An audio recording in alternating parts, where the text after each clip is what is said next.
Bismillahirrahmanirrahim. Assalamualaikum warahmatullahi wabarakatuh. Alhamdulillah, syukur kita kepada Allah. Hari ini Ustaz akan sambung sikit mengenai kedudukan Hamzah dalam tulisan Jawi. Sebelum ni ada video sebelum ni Ustaz ada cerita tentang kedudukan Hamzah di bawah alif. Hari ini Ustaz akan fokuskan pada dua, kedudukan Hamzah di atas alif dan Hamzah 3/4 daripada. Okay, tengok keadaan ni. Atas alif dan 3/4. Okay, kedudukan Hamzah di atas alif. Waktu bila Hamzah perlu diletak di atas alif. Okay, Hamzah di atas alif ditulis pada perkataan bermula huruf alif atau vokal A, E dan I yang dimasukkan salah satu daripada imbuhan di contohnya di atas, seekor, ke arah, diikat.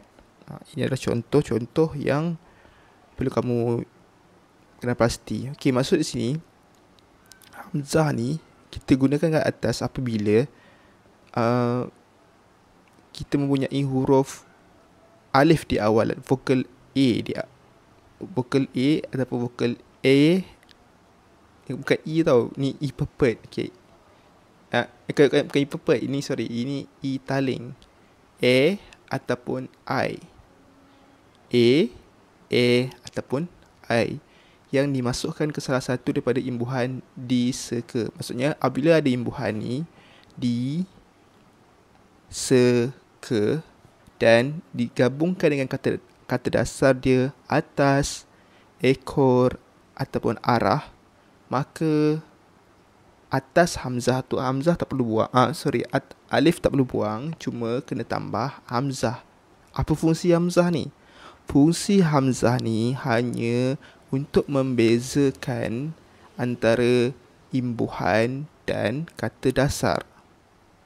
Untuk membezakan imbuhan dan kata dasar. Imbuhan di sini contoh perkataan di atas. Di atas. Kalau kita tak ada Hamzah, setengah orang akan baca dal alif da ta sin tas datas. Datas tu apa?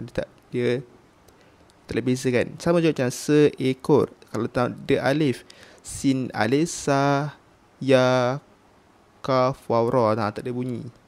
Jadi maksudnya sini Hamzah tu tak ada pun, dia tak perlu dibunyikan pun. Tak ada alif da, Hamzah ta, Hamzah alif ta sin ta, tak perlu ada bunyi pun.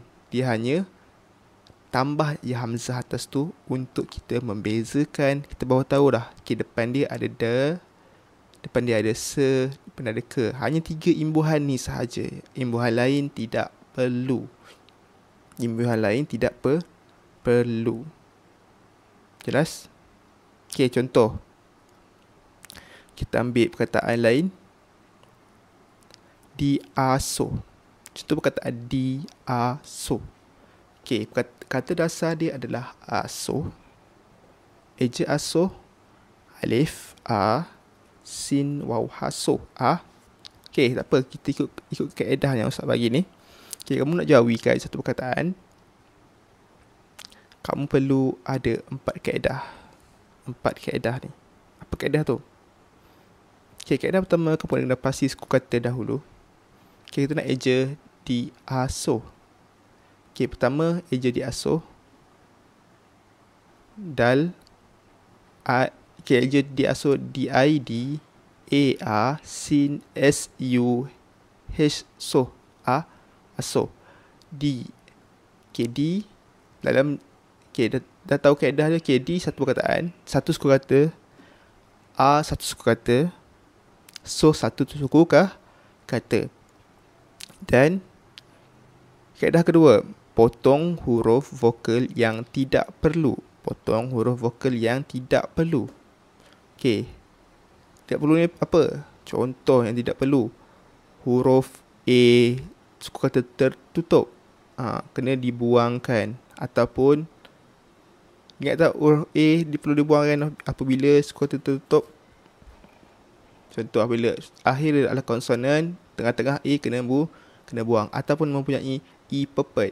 E pepet ni apa? E yang tidak perlu ada dalam perkataan tu. Contoh kena buang E tu. Okay, so tengok dalam perkataan diasuh. Ada tak dalam perkataan diasuh kena buang? Okay, tengok D.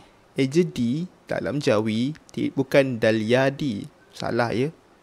Dalam Jawi eja D adalah huruf dal sahaja. Dal berbunyi D. Jadi I kena potong. Ni tak ada pun dalam ni. Tak ada dalam 3 ni, bukan. D adalah huruf, istilah dia adalah huruf kalau ingat dalam Jawi tahun 3 terlepas, D adalah huruf tradisi. Huruf tradisi. Huruf yang kita gunakan turun-temurun. Sebelum ni orang gunakan D macam tu. Orang lama kita ikut sahaja. Itu dimasukkan dengan huruf D asuh. Okay, kita buang. Hanya D saja kita buang. D asuh. Okay, kaedah yang ketiga, padanan huruf. Okay, D. Apa? D sama dengan huruf dal. I kena buang sebab kita ikut hukum tradisi. D. A. Apa? A. A dalam dalil adalah huruf alif. D. A. So. Sin. S huruf sin. U huruf waw. H huruf ha. Okay, senang kan? Dan sekarang sambungkan huruf. Dal, di, alif, a, sin, waw, ha. So sambungkan. Sin boleh sambung dengan waw sebab sin lepas alif tak boleh sambung. Sin sambung dengan waw sebab waw ekor dekat atas. Dan waw boleh sambung dengan ha tak? Tak boleh sebab waw adalah huruf sombong, ekor kat bawah. Okay, senang je. Diasuh. Okay, dah selesai ke? Belum lagi. Kita ingat lagi kaedah kita tadi. Kita belajar ada kaedah alif hamzah di atas alif. Okay, letakkan hamzah di atas alif untuk membezakan antara asuh di dengan asuh. Dah selesai. So ingat balik, apabila ada imbuhan di, se, ke, maka tambah hamzah di atas apabila huruf vokal di awal. Huruf vokal alif di awal.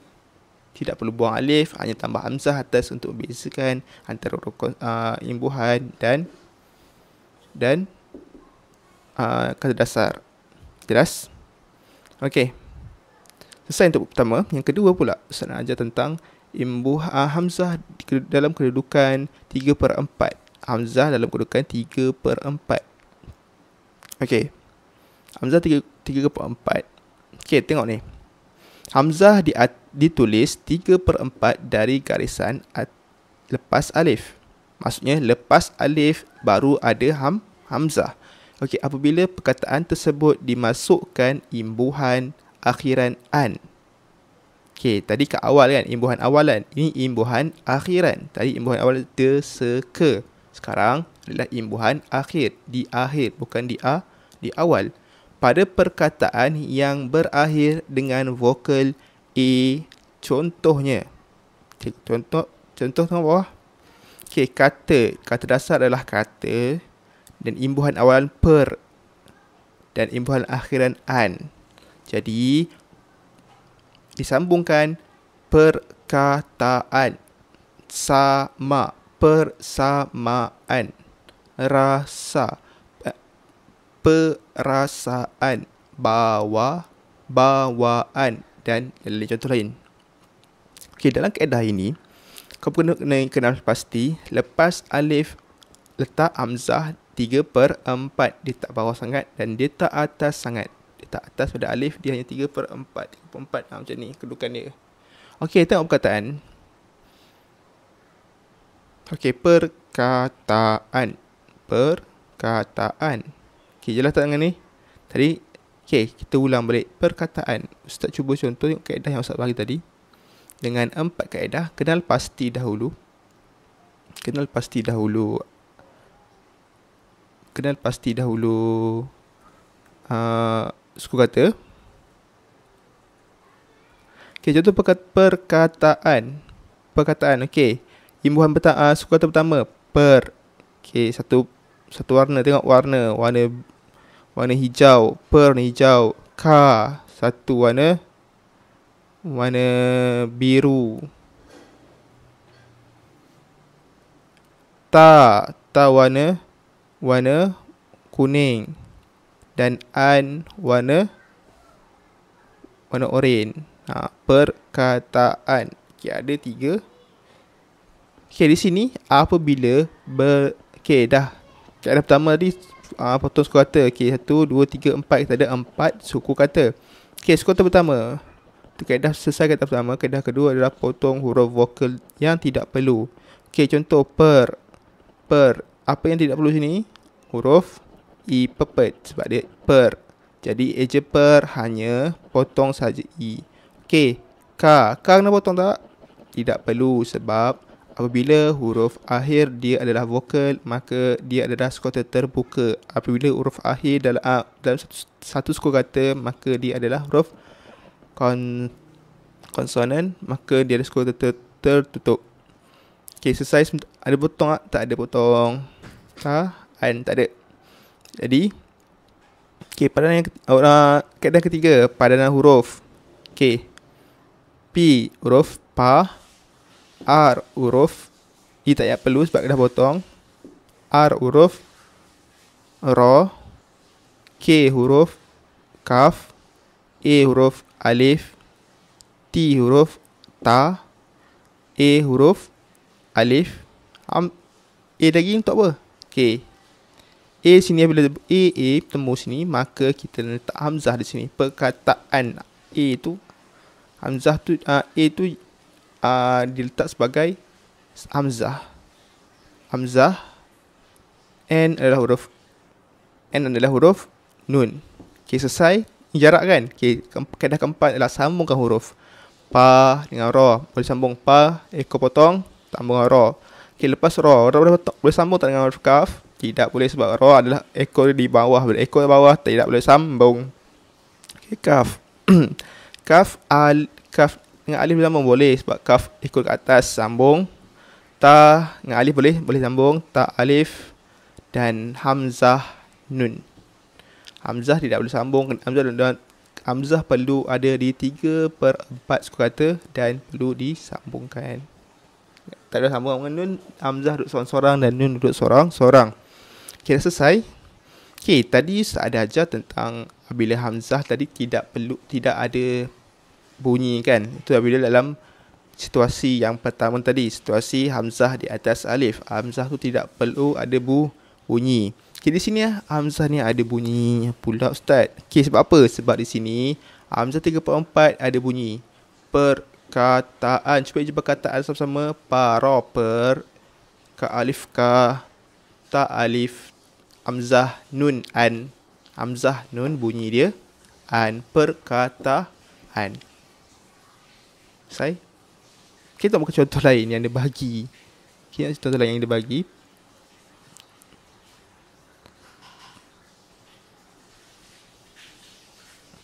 Okay, perasaan. Betul tak hamzah tu bunyi? Okay, cuba je perasaan. Papa, paropa, papa, ra alif ra, sin alif sa, hamzah nun an. Perasaan. Okay, persamaan. Paropa, sin alif sa, mim alif ma, hamzah nun an. Persamaan. Okay, di sini hamzah sini ada bunyi. Okay, boleh jelas? Jelas berbeza tak antara imbuhan sini dan imbuhan yang tadi tu? Okey, jelas saja dulu Ustaz. Ustaz bagi bersertakan dengan kerja. Semoga dapat boleh buat tugasan dan fahami. Kalau ada yang tidak faham boleh tanya dengan Ustaz terus. Okey, Allah alam. Assalamualaikum warahmatullahi wabarakatuh.